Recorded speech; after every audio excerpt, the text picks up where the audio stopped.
First of all, do you see how beautiful this light is right now? Wow. It's a perfect time of day for this. That was just a nice coincidence. What's up, everybody? So, a few people have asked me about Camus recently. One person really recently, in the video I just put up on Sartre and bad faith, the concept bad faith.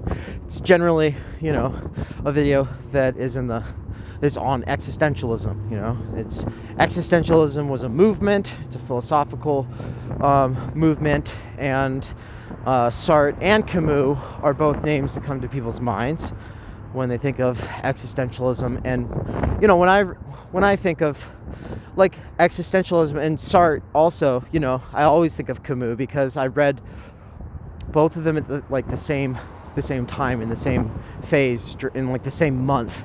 It was like my second semester in college, and I just discovered philosophy the semester prior, and I was in a 101 class, and Sartre and Camus were not assigned, but I dove into them and I read some of their books during that semester, just as kind of like a side project, because I wasn't getting what I wanted from the class that I was taking, which was focusing on the history of philosophy before Sartre and Camus. Sartre and Camus were, a big deal in the 20th century. So it's like the class that I was in never even got that far.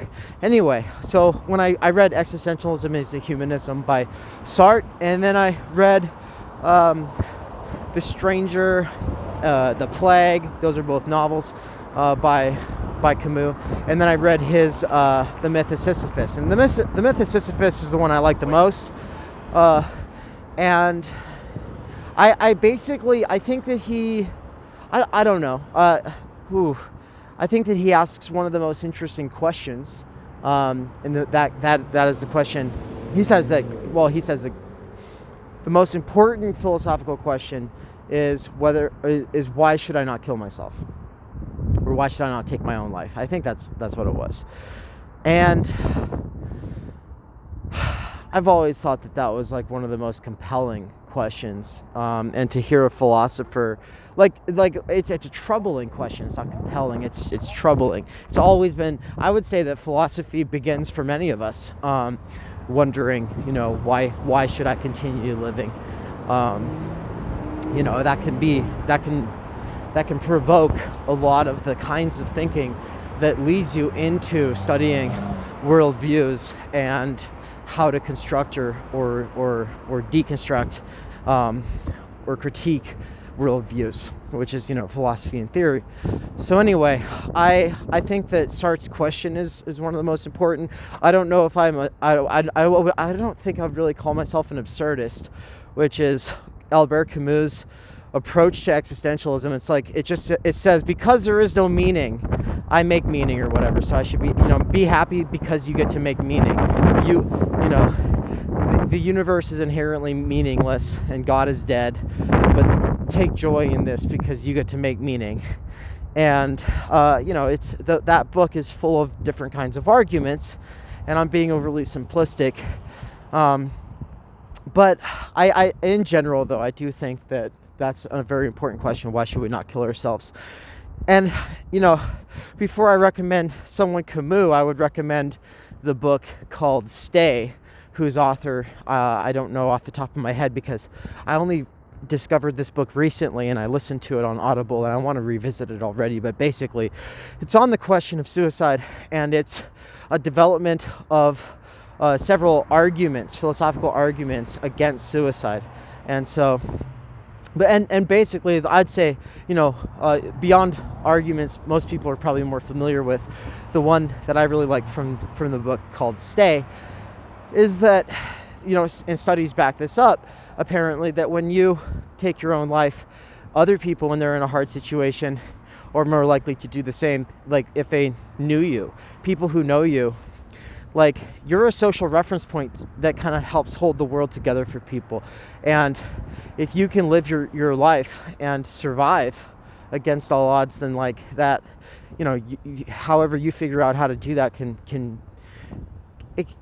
provide some kind of a background structure or support for other people's lives. And when you take your own life, it just pulls that right out from under. other people, and there can be a ripple effect. But anyway, Camus doesn't get into all of that. I don't take suicide lightly. It's but it is one of the key questions of suicide, of philosophy. But the other side of the question, why should I take my own life, or why should I not take my own life? The other side of that question is, what's the good life, or what's the good life worth living for? And that, I think, is my favorite question in philosophy. So I would say that I put those two, why should I not take my own life is like the one side of what makes life worth living for, or what kind of a life is worth living for. And I think that that's a bundle of questions that all go together and open up a field for research, theoretical and practical research. It's our entire lives. So if you find that question interesting and you haven't read Camus, then I definitely recommend him. But in general, I haven't read enough of his work, especially not recently enough. And I understand that he and Camus and Sartre had a fallout, and it was over communism. And I think basically Camus was scolding Sartre for not disavowing Soviet Russia when there were, basically slave labor camps. And Sartre was not going to have any of it because, in the midst of a set of world relations like they were, he wasn't going to take the side of the capitalists and that propaganda machine. And so they had a big fallout.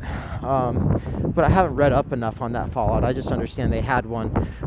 Ultimately, though, I think that anybody who's really getting into existentialism and wants to read a handful of really thought-provoking and interesting things ought to read Existentialism is a Humanism by Sartre, and on the other hand, The Myth of Sisyphus by Camus. But by the way, there's a lot of good videos about The Myth of Sisyphus. If you can figure out how to spell it and look it up, just look it up on YouTube. There's plenty of good videos on it.